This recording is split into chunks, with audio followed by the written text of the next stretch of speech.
Christine, how much does it hurt the WNBA when Caitlin Clark is out? It is devastating to the WNBA when Caitlin Clark injury jumped to her groin, likely because of compensation. But the thing that you have to be careful of is if, say, you try to rush her back from this injury as well, then you're getting into this territory where a very serious injury can happen. That is what the Indiana Fever, that is what Caitlin need to avoid the best that they possibly can. So if it means that Caitlin is out for 3 weeks, if it means that she is out all the way through All-Star, then so. I know a lot of us were expecting some sort of dip since Caitlin Clark has been out with injury, but I don't think all of us were expecting the entire viewership of the entire WNBA to be down. And this tweet from Christine Brennan really stuck out to me. She said, one player gets injured and more than half the TV audience for the entire league disappears. Has any other athlete ever had that kind of impact on a sport? Golf without Tiger definitely dropped precipitously on occasion. Why does Caitlin Clark make headlines even when she doesn't even try? That's the part that blows people's minds. She doesn't need to score 40 points or break a record every night. She doesn't need a press conference, a scandal, or a dramatic trade rumor. All it takes is something as simple as dropping a 2-minute short film with her friend Lily. Nothing more than lighthearted, goofy, back-to-school vibes. And suddenly, the internet is in flames. The reactions? Immediate. Fans flooded social media with clips, edits, and memes. They weren't just watching, they were dissecting every frame like it was a Marvel post-credit scene. Meanwhile, the critics pounced, turning something playful into another round of hot takes. Why is Clark doing this? Shouldn't she focus on basketball? This is exactly what's wrong with the league. It didn't matter if the short was harmless fun. What mattered was that Caitlin Clark had done it. And that fact alone was enough to dominate trending lists, sports talk radio, YouTube thumbnails, and Twitter arguments for days. And that right there shows just how unusual her presence really is. Every other WNBA player, even the greats, can make announcements, release partnerships, or star in commercials, and the world barely blinks. But when Caitlin Clark sneezes, it feels like the league catches a cold. Which raises the question no one wants to ask out loud. Is the WNBA truly strong on its own, or is it now completely dependent on Caitlin Clark just to survive? Clark went down. The WNBA ratings have dropped over 55% across the board. Hey, guess what, guys? The league is Caitlin Clark. The league is Caitlin Clark. She is the WNBA, guys. Sidelined with a left quad strain May 24th. National TV viewership has plunged since then. 55%. Before the injury, the Fever, her team, were averaging 1.81 million viewers, almost 2 million. Since her injury, fewer than 850,000. From the second Caitlin Clark declared for the WNBA draft, it wasn't hype, it was hysteria. This wasn't just another college star making the jump to the pros. This was the most anticipated arrival in the history of women's basketball. Her final season at Iowa told the whole story. Night after night, she wasn't just filling arenas, she was shattering them. Entire stadiums sold out weeks in advance, with resale ticket prices that looked more like an NBA Finals than a college game. The TV numbers were absurd. One Iowa game drew over 9 million viewers, more than several NBA playoff matchups that same year. For context, women's college basketball had never pulled numbers like that before. She didn't just grow the audience, she redefined it. And the highlights? They were built for the internet. Deep threes from the logo, crossovers that sent defenders stumbling, passes that made the crowd gasp before the shot even went in. ESPN clips went viral within minutes. TikToks with millions of likes. She wasn't just playing basketball, she was creating content in real time. So when the Indiana Fever selected her with the #1 overall pick, the ripple effect wasn't just big. It was nuclear. Fever home games that used to struggle to fill the lower bowl were suddenly selling out entire arenas. Opposing teams that had averaged maybe 6,000 fans a night scrambled to book bigger venues because a Caitlin Clark road game was basically guaranteed profit. Merchandise? Forget about it. Clark jerseys disappeared the moment they hit the shelves. Online stores crashed under the demand. Parents were bidding double on resale sites just to get one in time for their kid's birthday. For the first time in WNBA history, merch sales didn't just spike, they exploded. and the sponsors knew exactly what they were looking at. Nike, Gatorade, State Farm, they didn't waste a second. Clark was plastered across ads, popping up in commercials that aired not just during WNBA games, but during NBA broadcasts, NFL games, even college football Saturdays. Suddenly, the WNBA was everywhere, and not because of a collective marketing push from the league office. It was because of Caitlin. That's the reality no one can deny. She wasn't just a rookie stepping into a league.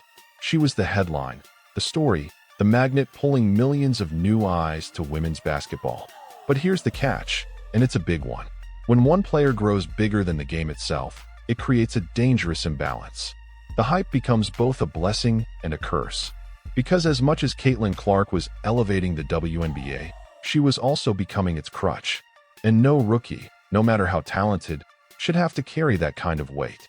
News is alarming for the league, and it's alarming for the league because this is such a crucial year for the WNBA. At the end of this season, the WNBA will go into CBA negotiations. If negotiations go well, then every single player in the WNBA has a much better chance of making so much more in their next contract. And that's one thing when you start thinking about how many people stopped watching when Caitlin Clark got injured. A lot of people stopped watching because they are boycotting the WNBA. They don't want to give viewership to any other teams or any other players, whether they like other players on the team or not, because of how the media and the league itself has handled Caitlin Clark and how they have treated her. Imagine being 22 years old and walking into a league where veterans have been grinding for over a decade.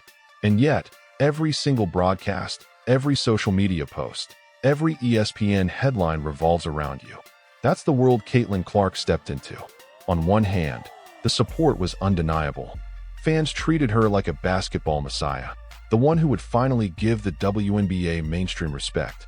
But behind that support came something else, resentment. Some players loved the spotlight she brought, but others felt sidelined, ignored, and even disrespected.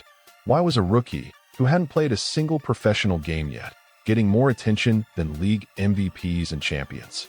And it wasn't just about ego. It was about survival. For years, WNBA veterans had fought for visibility, pay raises, and respect. Now, all of that progress seemed to hang on one rookie. But here's the truth. The higher the spotlight shines, the harsher the shadows it creates. It didn't take long before the battles began on the hardwood. Clark became the target of physical play, hard fouls, elbows, rough defense that many fans believed went beyond competitive and into punishment. Clips went viral. Clark getting knocked to the floor, staring down rivals, shaking her head at refs who swallowed their whistles. And that lit a firestorm of debate. Was the WNBA protecting its biggest star, or were officials actually letting her take more abuse because of the jealousy factor? Games against rivals like the Chicago Sky and Las Vegas Aces became must-see television, not just for basketball, but for the drama.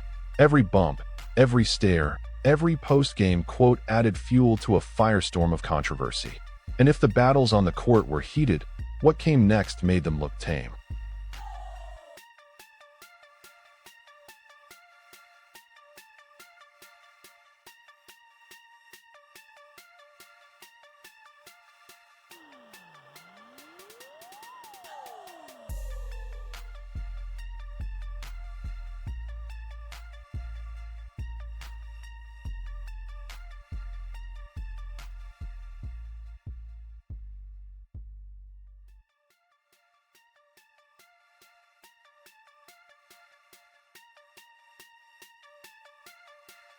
Off the court, the noise was deafening.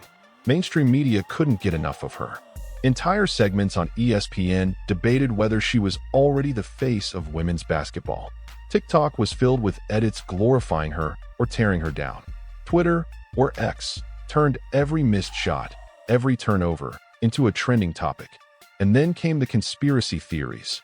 Was the WNBA pushing a Caitlin agenda? Were referees calling games differently because of her? Were sponsors quietly pressuring the league to keep her in every storyline? The irony? Even her harshest critics were feeding the machine. Negative headlines only made her bigger. Every article trying to check the hype brought in more clicks, more views, more attention. Meanwhile, brands couldn't resist. Commercials, interviews, partnerships, Clark was the golden ticket. But when a player becomes a brand, the line between athlete and product starts to blur. And blurred lines always lead to conflict. This wasn't the first time the WNBA had a star. Lisa Leslie, Diana Taurasi, Maya Moore, Sue Bird, all legends who carried the torch at different moments. But Caitlin Clark was different. She arrived at the exact moment when women's basketball finally had mainstream visibility thanks to social media and streaming. She wasn't just an athlete, she was an algorithm. Every shot she took, every word she said, every facial expression turned into content. And that raised a terrifying question. Was the WNBA building a sustainable future, or was it simply riding the Caitlin wave until it crashed? Because unlike past stars, Caitlin had to carry not just the weight of winning games, but the survival of the league's business model. Clean up. I believe the physicality and all this hacking and fouling that goes on. She getting blindsided by Marina Mabry. I think all of this stuff is having a wear and tear and an impact. And all you guys are doing are hurting yourselves, because the numbers are going to drop and drop and drop. And trust me, when it's time for that collective bargaining agreement, they are going to point to this and say, well, how can we give you guys all this money? What happens if she gets hurt? Behind the scenes, tensions only grew. Veterans openly questioned the narrative. Diana Taurasi, one of the most respected voices in women's basketball, suggested that Caitlin's rookie season would be a reality check. Others pointed out the unfairness of giving one player more visibility than champions who had carried the league for years. Fans picked sides. Some defended Clark as the savior of the sport. Others accused the league of disrespecting black stars who had built the WNBA before her. Social media turned every discussion into a culture war, with Caitlin stuck in the middle of battles she never asked for. And that's the irony. She never begged to be the face of the league. The WNBA, the media, and the fans put her there. But when the crown is forced onto your head, you don't get to take it off. So what happens next? If Caitlin Clark stays healthy and continues to deliver, the WNBA could see a golden era. Bigger TV contracts, new sponsors, expansion teams, and finally, mainstream respect. But what if the pressure breaks her? What if an injury sidelines her? What if the constant criticism burns her out? The terrifying reality is that the WNBA has hitched its entire wagon to one player. And when that happens, the future is always fragile. Because Caitlin Clark didn't just join the league. She became its lifeline. And lifelines, no matter how strong, can only stretch so far before they snap. As big a deal as Tiger was in men's golf, Keith, he did, and when he was gone, it affected the ratings, but nothing like that. And, Michael Jordan being out, maybe a 5 percentage points or something. Nothing like this. You can make a strong case, and I will make that case, and have that there is no one single athlete more important to his or her sport or tour or whatever the circuit is that they play on than Caitlin Clark is to the WNBA. So here's the uncomfortable truth. Caitlin Clark might be the best thing that's ever happened to the WNBA, and at the same time, the league's biggest risk. The hype, the drama, the spotlight, it all makes the WNBA feel bigger than ever. But it also exposes just how dependent the league has become on a single player. And that leaves us with one haunting question. If Caitlin Clark walked away tomorrow, what would be left of the WNBA?